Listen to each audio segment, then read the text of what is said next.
And we should have now live feed. Okay.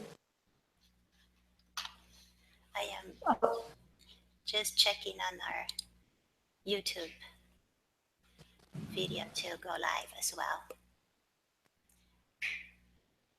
And it's now live. Go ahead. So I'll begin. Okay, Yes. great. Well, hi everyone, and welcome to our program this afternoon. My name is Anne-Marie Willer. I'm the Preservation Librarian for the MIT Libraries, and I'm joined by Miriam Centeno from the University of Illinois Urbana-Champaign. And we are presenting Diversity and Inclusion in Preservation. This is a Q&A session, a live stream Q&A session this afternoon. And I'd like to start by giving you some context about how this program came to be. Here at the MIT Libraries, I've been involved in our committee for the promotion of diversity and inclusion. That's a group that has operated in the libraries for many years. And because of my work on that committee, I was asked to convene a group within just the collections directorate.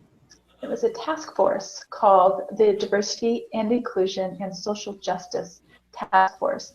And we were looking at how those values of diversity, inclusion, and social justice could be operationalized within the departments that were part of our collections directorate. So that's archives, technical services, preservation, cataloging, acquisitions, e-resources, scholarly communication, so a wide range of library services. So as part of my work on that task force, I because I'm a preservation librarian, I wanted to take responsibility for bringing preservation and conservation into the story, into our report. And I reached out to my colleagues on the Preservation Administrators Discussion Group listserv. And I said, hey, what are you guys doing in preservation and conservation? What are your thoughts? And thank you to all of my colleagues who responded. I got some really good ideas, and it really helped our task force. So fast forward several months, because I had put that query out on a public listserv, the good folks at Alex within the American Library Association contacted me to see if I would be willing to present this information at the Alex Midwinter Symposium. And I said, I surely would, but let me tell you, there are people who should present with me, because I got some wonderful responses from my preservation and conservation colleagues. So as it turned out, Miriam was able to join me, and we put together a presentation for that symposium. Now, what Miriam has done is taken that symposium presentation, she's expanded it a bit and recorded it into a complete video recording that you can listen to on your own. In fact, we encourage you to do so. And it's our session now today is we want to answer your questions about diversity and inclusion within preservation and conservation in general, but also any specific questions you might have that were prompted by watching that video of our presentation materials.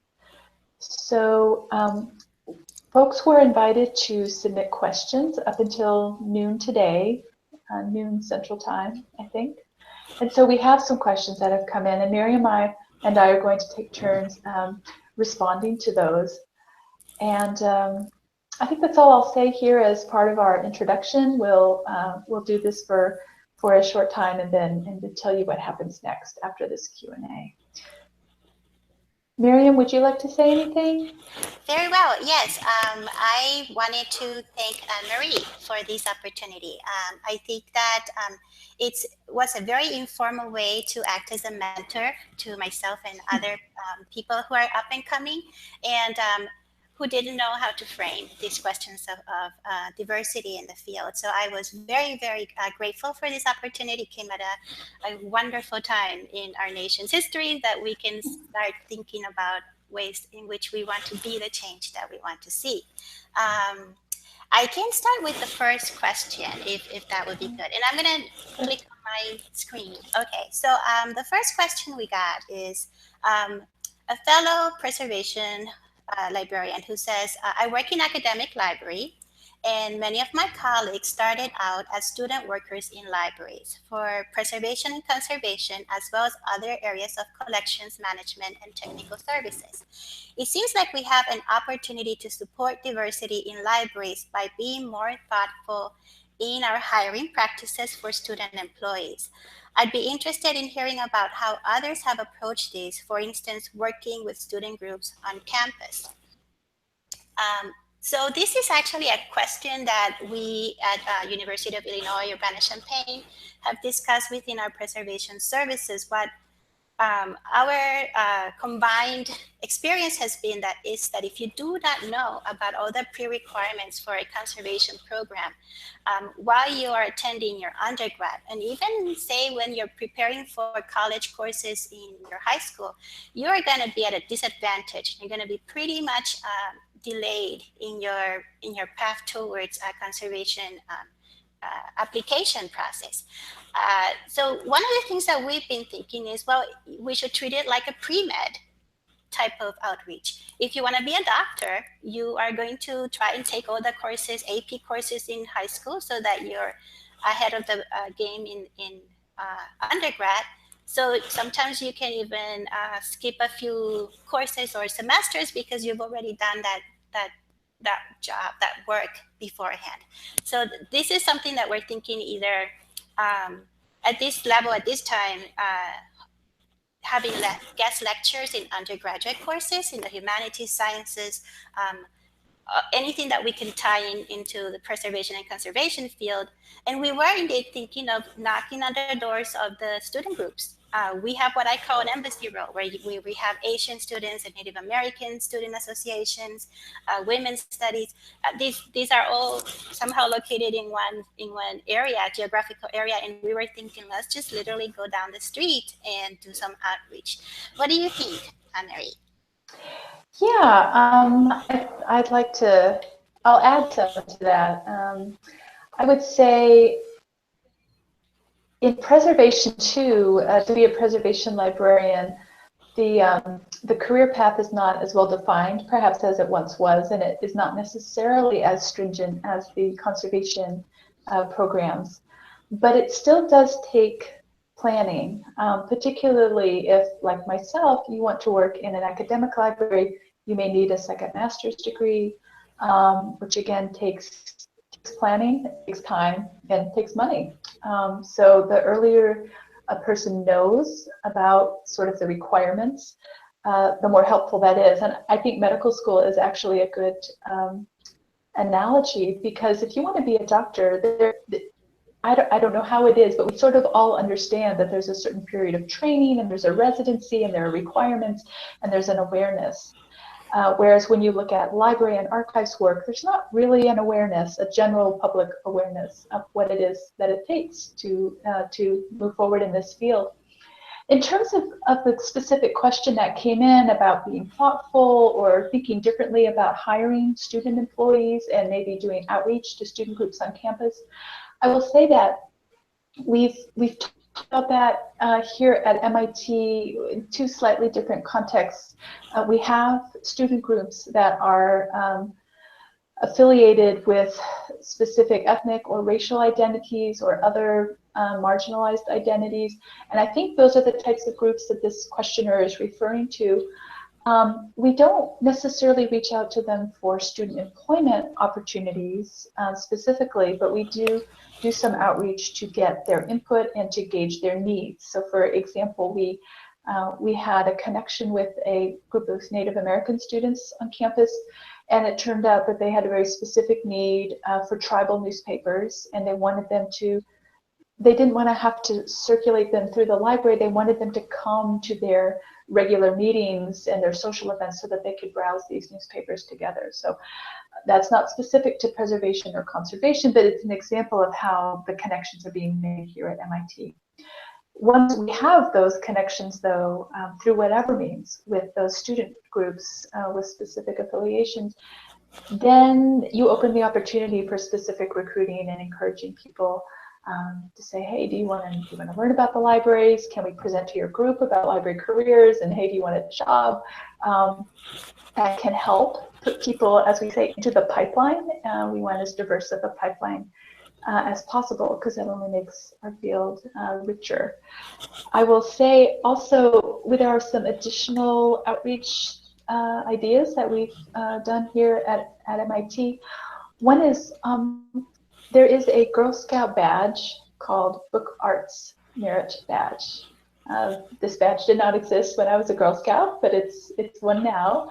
And one of the badge options requirements involves doing like a bookbinding workshop and maybe visiting a conservation lab.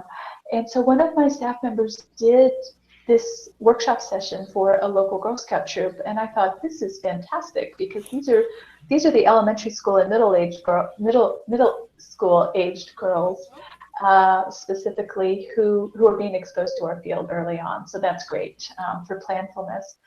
And then the third example that I'll mention is that there are maybe unusual opportunities for outreach. Here at MIT, of course, we're a technology school, and there is an annual event in our city called the Cambridge Science Festival. And it's very science oriented. And I really never thought about participating until my colleague Jana D'Ambrosio came to MIT. She's our conservator. And she said, well, of course, we can take bookbinding and conservation science to the science festival. And they've had very popular booths for the public at these science festivals. And it's just an opportunity to have those conversations about conservation and to interact with kids that come by with their parents, and it just plants those seeds. So I would just say looking for those unusual opportunities can also help you connect with a diverse group of people for our pipeline. That's wonderful. And I think one of the things that make me very glad about these questions is that they're very much reflecting what Anne-Marie and I were feeling when we first started to work on this topic, is that there's so much that we don't know, and there's so much that is just out there, but it's not being collected in one single place so that we can't learn from one another. We, perhaps in the future we can start a conversation in that we tell each other a little bit more about what we're doing and how we're really making an impact, but we just don't see it. It's not as visible. If I go on to the next question about community partnerships with underrepresented groups, this questioner says, I'm interested in hearing about successful partnerships between preservation and conservation professionals in the community. Also, for those that are interested in working on community preservation efforts outside of workplaces, what should we be prepared for? What are the pitfalls that we should be aware of? Do you want to say anything about that, Anne-Marie? I'd be happy to. I can see here in our notes that you've written down some great examples, and you're welcome to talk about them since you wrote them down, but I'm also happy to talk about. Okay, let me start then, and then I'll Okay. push, because a lot of those that I wrote down were in our presentation. And You're frankly, they're the ones that we know about. And this is exactly what we're trying to capture. What is going on out there? So one person Anne-Marie had actually reached out to was Nancy Godoy, because she's doing so much outreach work in doing the Chicano and Chicano Research Center and helping the community members learn how to archive their own family heritage. And she's going to be featured in a presentation in May at a Lex Exchange with Miriam Nelson, who is the coordinator of Preservation Week. The other example we had was Preservation in Action. It's an initiative from Alex to do community work right before a summer meeting at this time it will be Chicago, and it'll be at the Rebuild Foundation. And this is another attempt, I think that professionally we are trying to do this, to reach out and look at what other people are doing. Rebuild Foundation is an extremely interesting organization. They're complex, they're an art complex. They do film, they do archives, museum, fine arts. It's a community that decided we have things of value and we will just start preserving it somehow. So it's the somehow that we then have to meet, right? Because they have been mavericks, they've been entrepreneurial, they have done things with grants and without grant writing. And so one of the things that I have learned with my example of the Tiple project, this is the Puerto Rican string instrument that was almost extinct, and a group of grassroots people decided in Humboldt Park in Chicago to teach people to make the instruments so that there would be more instruments available in the future. They just did it. They have the power tools. They have a master luthier.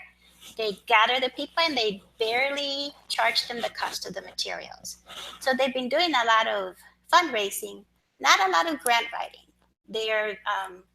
They don't like to live within the necessary restrictions of the grant administration Mm. program necessarily, but they've been doing it somehow. So we've been working on ways to sort of create pre-cut template kits, so it wouldn't take as long as 6 days. Maybe cut it down to 3 days, and make it so that it could even be sold to remote locations, and people in places far away that are not able to come to Chicago are still able to build their own instrument.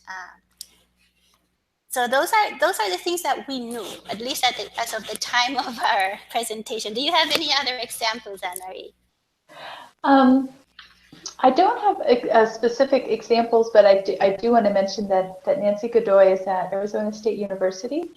Yes. She's an archivist there, and if you're interested in some of her work, if you go to the webpage for the Chicana Research Center at ASU, you'll find that there's good information on the website, some of it in Spanish as well as English.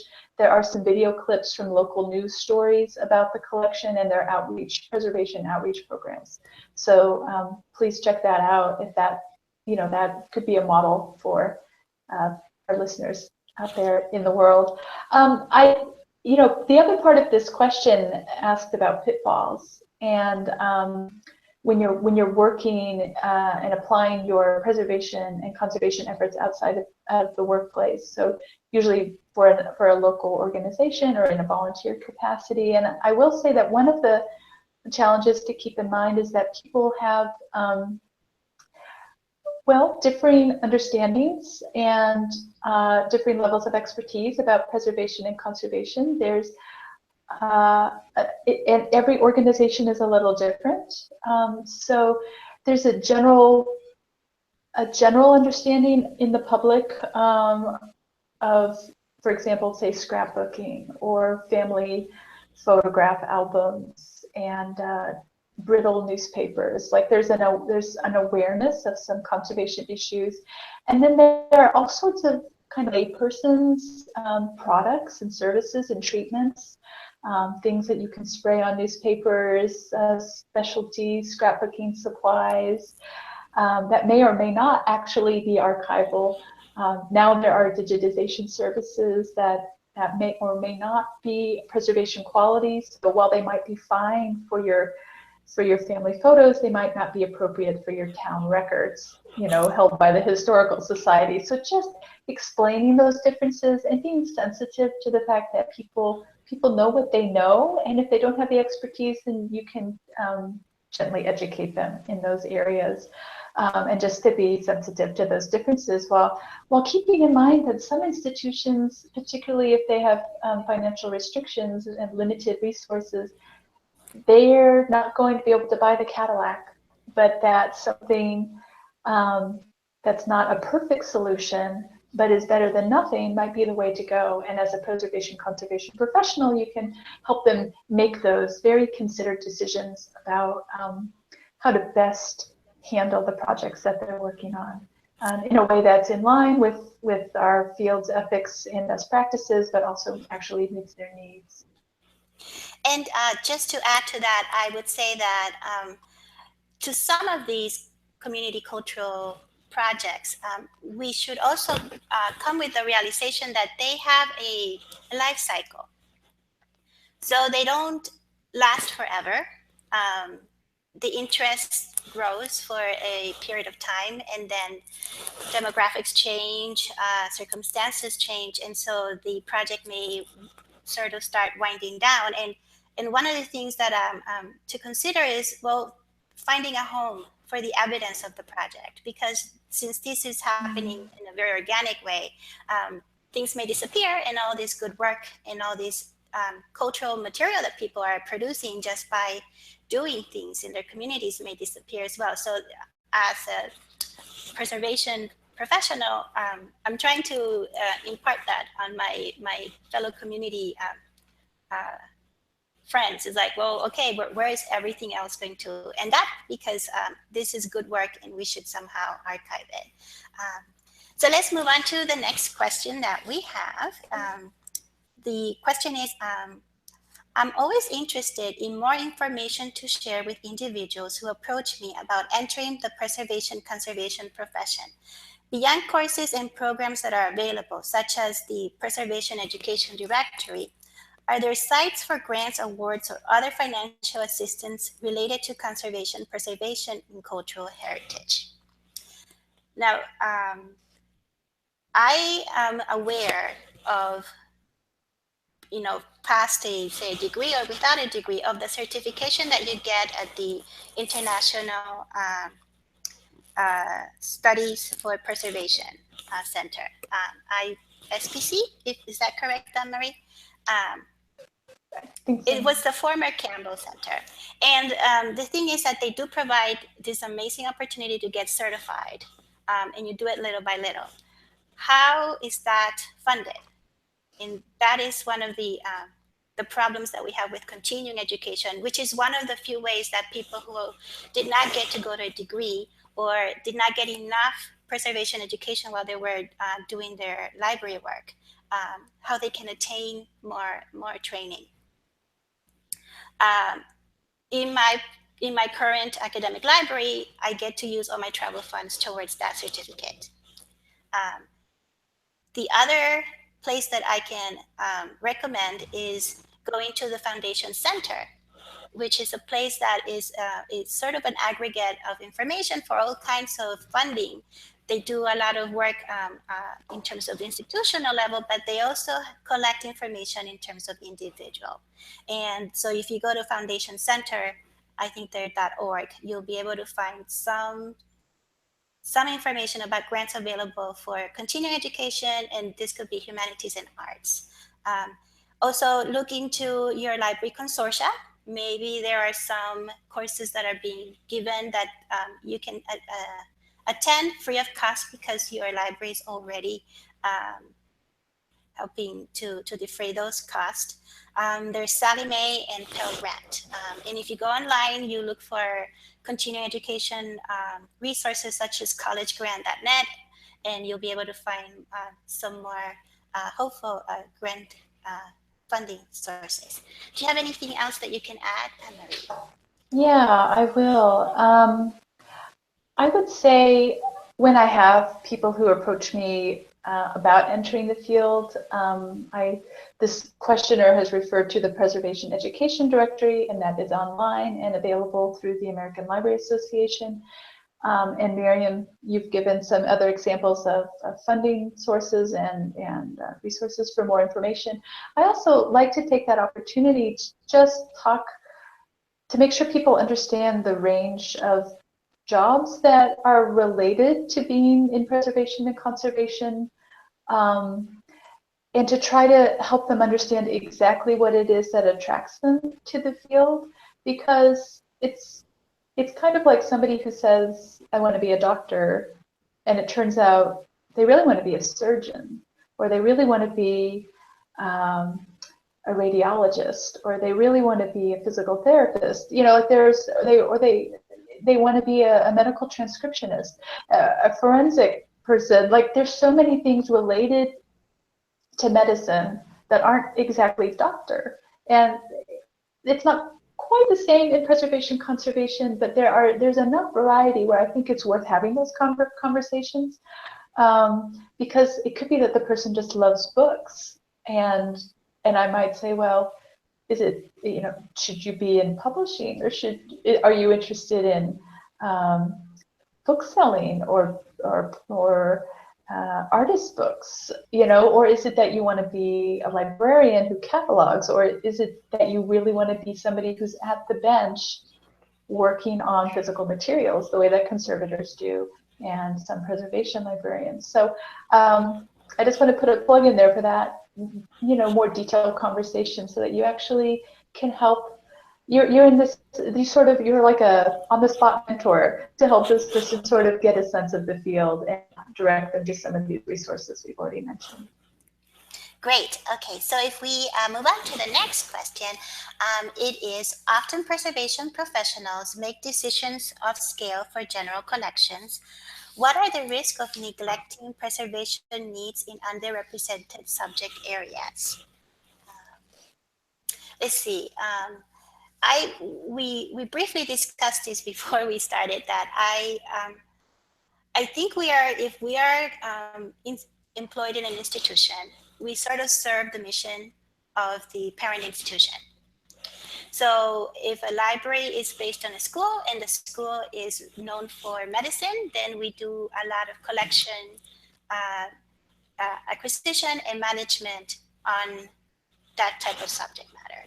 If you do agriculture, then you start thinking of agriculture. Um, I feel that if you see that there is a underrepresented area that needs to be collected, you need to change the attitudes of the parent institution so that you are not fighting against the current, so that everybody has buy-in and you are actually making your efforts in preservation something that is valued because everybody is valuing the collections that you are working on. So it's a matter of changing the priorities, not just within your department, but saying this is rare, finding the uniqueness of the items and explaining why, if we don't do something about them, they are at risk. Mm-hmm. I would add to that too. I work in a larger organization, and it's not always on me to change the bigger culture, but I can lead from where I am, as we say, and make sure that I'm bringing up this particular issue in the areas where I have authority and where I am communicating with others. So, for example, as I mentioned in our presentation, a lot of times a conservator or a preservation librarian serves on an exhibit committee. And if you're finding that the exhibits are all kind of majority voices, you can ask and point that out and say, hey, like, we need to feature some of the marginalized voices that we have in our collections and in our community, because things that are chosen for exhibits then usually get conserved, sometimes digitized. And if somebody doesn't speak up and do that advocacy, then sometimes those materials just simply never get treated. Now, as the conservator and the preservation librarian, you're usually not in a position to choose what goes on exhibit, though that's the role of other people, the curators. But still, if you're sitting at the table, you can raise the point. And so I look for those opportunities. Even, I'll give you a more pedestrian example. When general collections materials come into our lab and they've been damaged, not intentionally, but just worn out or dropped in the snow or eaten by a dog, I try to make sure that we're not making decisions based on the community that is represented in that object, that the content is like, oh, well, this is about such and such a marginalized community, so it's not as important. We'll just put it in a box. We won't bother to repair it or rebind it. It's like those making priorities that way based on the community and the content and the language that the item is published in, that's not the way to go. And that's something where I have authority and I can make those choices and explain my decision making to my staff as a way to change our culture and hope that we do a better job preserving all of the voices that we have in our collections. Great. Okay, now we go to our final question. How does the discussed lack of diversity and inclusion in the field of preservation differ from many other fields with medium salary work in the humanities, etc.? Don't most of the issues at play here start well before and outside of the field of preservation? And let me just jump in on this one, because this is another thing that Urbana Champaign we have been discussing, and that is basically the fact is that we don't have the data. We don't have enough data to know what are the personnel training and hiring trends in the past 10 years. We used to collect staffing data in our ACRL statistics, which ended in about 2008. ALA's preservation stats shortly collected some data on personnel, but that stopped in 2012 because they're trying to make the survey more, shorten it up a little bit so more people could participate. So basically, in order to even know what we think is anecdotal data, because basically we look around the room and we see a lack of diversity, to get hard data, we need to actually create surveys and conduct new surveys and compare then the data that we have with what's happening in general in the humanities. And we need to find what humanity staffing data is available. And to that effect, at the University of Illinois, we actually submitted a research proposal recently to see if we could start doing that type of work, just so that we know in not only the numbers, but the trends and also the need for workers, what type of workers, and that way we can plan on the training. Because if you don't know how much the community needs, then you can't really start planning for new programs or start training new people who then will not find places to find a job.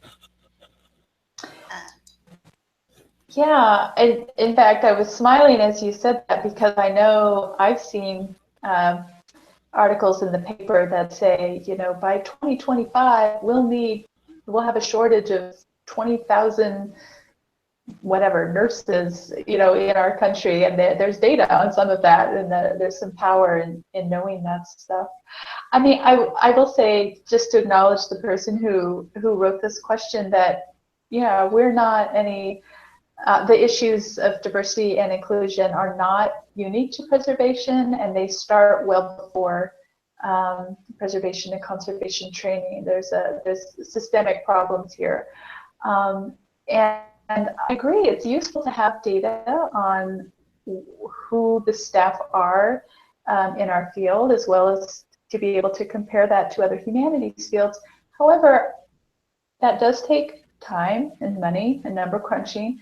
And on a very basic level, if everyone who's participating in this Q&A session who works in preservation and conservation does one thing in the next year that is working towards diversifying our profession, whether that's mentoring or pipeline or expanded recruiting efforts, then the numbers will be increasing, whatever those numbers are. And we don't even because it takes time to do surveys and find those statistics. And in the meantime, just simply taking action is helpful. So I would just offer that encouragement to everyone. And I would like us to continue the conversation, because if we're able to share ideas and our successes and our failures with each other, then I think we could do a lot of good in this profession, and that will in turn then help our cultural heritage survive into the future. Great. Thank you so much for joining us. We're just going to start wrapping up. Just to remind you, in the Facebook for Preservation Week Facebook, we'll be posting all the links to the video that you can see on your own time. Also, there's a resource handout that you can also access. And I'm going to do a little shameless plug. I have a project, a survey on ethnographic preservation practices. What have you seen that may have a cultural or religious origin that ends up actually preserving cultural material? In our case, is Mushiboshi is the Japanese version of spring cleaning, but in the fall, they actually air out all of their textiles, their books, um, their scrolls so that they can get rid of the humidity and the insects that are trapped during the summer. The mushiboshi means airing bugs. So I will also be posting my survey link so that I can get my peers in this profession to let me know if they have seen examples of mushiboshi activity, as I call them, and in that way, I can start gathering more information about that. The goal is to find low tech, common sense solutions that people have been doing through the ages that may help our institutions and the public at large to learn how to better take care of their collections. And with that, Anne, do you want to say anything before we leave? I will just reiterate that we can continue the conversation, and I would ask people to contribute to Miriam's project and her survey. Also, if you have additional questions, to put them on Facebook. I think that would be great. Thank you. Wonderful. Okay, and with that, we're going to end our broadcast. Thank you very much for joining us. Goodbye.